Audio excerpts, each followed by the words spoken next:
Hello everyone, this is Neha और आज हम बात कर रहे हैं एक लैंडमार्क जजमेंट के ऊपर जो ब्राइबरी केस के ऊपर है। और ये केस है Neeraj Dutta versus state government of NCT of Delhi. तो इस केस में क्या होता है कि नीरज दत्ता जो हैं वो एक एम्प्लॉय होती हैं दिल्ली विद्युत बोर्ड की, और रविजीत सिंह सेठी हैं, ये कंप्लेनेंट हैं। अब ये चाहते थे कि इनकी शॉप में एक इलेक्ट्रिसिटी मीटर इंस्टॉल हो जाए, और ये काम उन्होंने नीरज दत्ता से रिक्वेस्ट करी। तो नीरज दत्ता ने उनसे इस काम के लिए 15,000 रुपये ब्राइब मांगी, जो इन्होंने आपस में बात करके 10,000 पे सेटल किया। लेकिन रविजीत सिंह सेठी ने एंटी करप्शन ब्यूरो में इसकी कंप्लेंट डाल दी। तो उन्होंने एक ट्रैप अरेंज किया। उन्होंने क्या किया, पहले तो सीरियल नंबर देख लिया उन सारे नोट्स का। दूसरा उन्होंने क्या किया, उन नोट्स के ऊपर एक ट्रांसपेरेंट पाउडर डाल दिया, एक केमिकल का। ये केमिकल है फेनॉल फथलीन, ठीक है। और इसमें क्या होता है, वो दिखता नहीं है, लेकिन ये एक्यूज के हाथों में आ जाएगा जैसे वो नोट्स को पकड़ेगा। और जब उस एक्यूज का पकड़ लोगे और उस हाथ को आप सोडियम कार्बोनेट सोल्यूशन में डालोगे, तो वो कार्बोनेट सोल्यूशन जो है वो पिंक हो जाएगा, जिससे पता चल जाएगा कि आपने ये जो ब्राइब का पैसा है लिया है। तो ऐसे ही हुआ, नीरज दत्ता ने पैसे ले लिए और जो एसीबी की टीम थी उन्होंने पकड़ लिया, और फाइनली ये जो है दत्ता अरेस्ट हो गए। अब केस चला।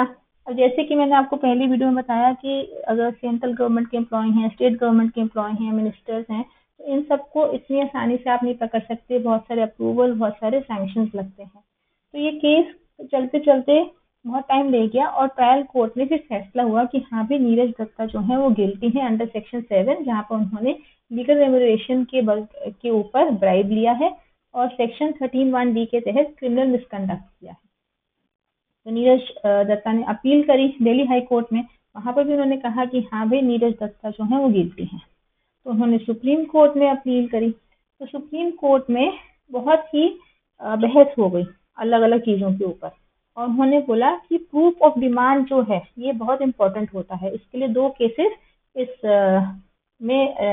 इसमें डिस्कस हुए। पहला केस था B Jayaraj versus state of Andhra Pradesh का।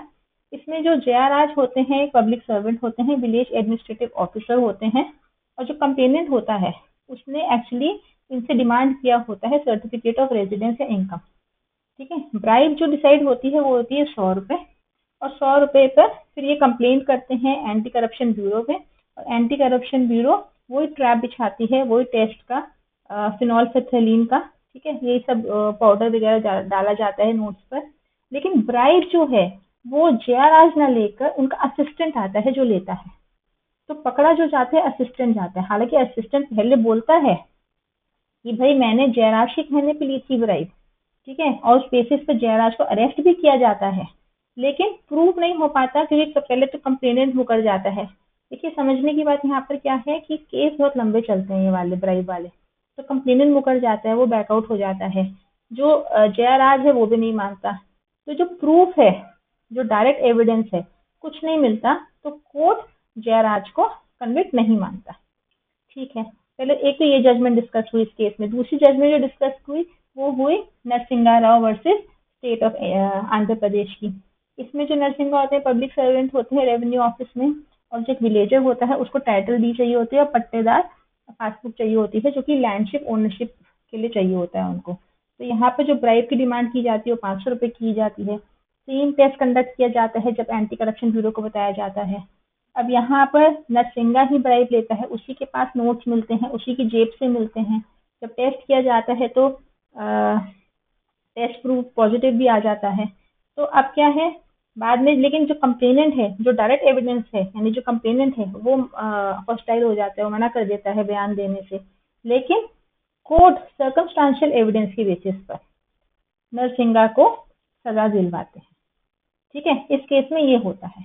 अब यही बहस चल रही होती है इस केस में, नीरज दत्ता के केस में, कि भाई एक बात बताओ, एक केस में तो आपने कहा कि सर्कमस्टांशियल एविडेंस मानने नहीं है, सिर्फ डायरेक्ट एविडेंस होना चाहिए, जो बी जयराज के केस में था। और दूसरे केस में आपने जब डायरेक्ट एविडेंस नहीं था, यानी कि अगेन कंप्लेनेंट हॉस्टाइल हो गया था, फिर भी आपने जो है सर्कमस्टांशियल एविडेंस को मान लिया। तो ऐसे कैसे, इसी पे बहस चल रही थी। तो फाइनली सुप्रीम कोर्ट ने ये पूरा का पूरा जो केस है रेफर कर दिया कॉन्स्टिट्यूशन बेंच को। अब कॉन्स्टिट्यूशन बेंच में क्या होता है, जब भी क्वेश्चन ऑफ लॉ होता है कि भाई लॉ में कुछ तो गड़बड़ है और कुछ हमें लॉ में अमेंडमेंट करनी पड़ेगी, तब रेफर किया जाता है कॉन्स्टिट्यूशन बेंच को।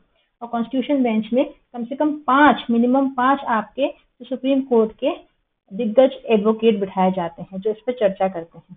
तो उन्होंने सब कुछ स्टडी करने के बाद ये एक लॉ पास किया कि देखिए डिमांड और एक्सेप्टेंस तो मैंडेटरी एलिमेंट है ही, लेकिन जो ये है डायरेक्ट एविडेंस के साथ साथ सर्कमस्टेंशियल एविडेंस का भी इम्पोर्टेंस है, उससे भी माना जाएगा कि ब्राइब ली गई है। देखिए सिर्फ पैसे की रिकवरी नहीं माना जाएगा, ये तो सफिशिएंट नहीं है, लेकिन अगर कंप्लेनेंट हॉस्टाइल हो जाता है या फिर वो है ही नहीं, मतलब किसी वजह से उसकी डेथ हो जाती है, कुछ भी हो जाता है, तो उससे केस खत्म नहीं हो जाएगा। अगर रिलायबल एविडेंस है, अगर सर्कमस्टेंशियल एविडेंस है, तो वो सब चीजें स्टडी की जाएंगी और उसके बेसिस पर जो है इस केस जो ब्राइबरी केसेस है उसका फैसला किया जाएगा। इस लैंडमार्क जजमेंट की वजह से बहुत राहत हुई, क्योंकि क्या हो रहा था, मेजॉरिटी केसेस में डायरेक्ट एविडेंस होता ही नहीं था, क्योंकि हमेशा ही कंप्लेनेंट पीछे हट जाता था, या तो उसे डर होता था कि भाई वो क्या कहते हैं उसकी जॉब छीन ली जाएगी या उसको टॉर्चर किया जाएगा, या कभी उसको खरीद लिया जाता था, कभी उसको धमकी दी जाती थी। तो उस चक्कर में जो डायरेक्ट एविडेंस होता था, यानी जो कंप्लेनेंट होता था, वो बैकआउट हो जाता था, और उस चक्कर में जो ब्राइब देने वाला ऑफिसर है वो कोई पकड़ा नहीं जाता था। इस लैंडमार्क जजमेंट के बाद ये हो गया कि अगर सर्कमस्टेंशियल एविडेंस भी है ना, तो भी ये प्रूव किया जा सकता है कि ब्राइब ली गई है। अब यहाँ मैं आपको बता दूं कि सर्कमस्टेंशियल एविडेंस में क्या क्या आता है। पहली बात, अगर टेंटेड मनी रिकवर किया गया।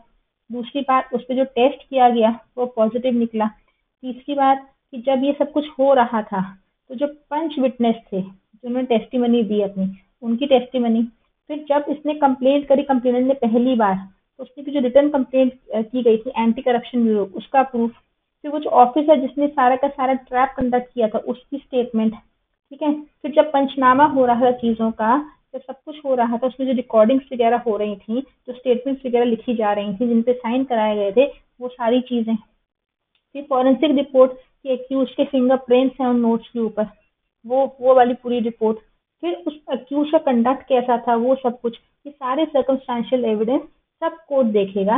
अगर डायरेक्ट एविडेंस नहीं है, अगर कंप्लेनेंट मुकर भी जाता है, तो इसके बिना पर भी जो है ब्राइबरी देने वालों को सजा दी जाएगी और इतने लंबे लंबे केसेस के बाद उनको राहत दी जाएगी।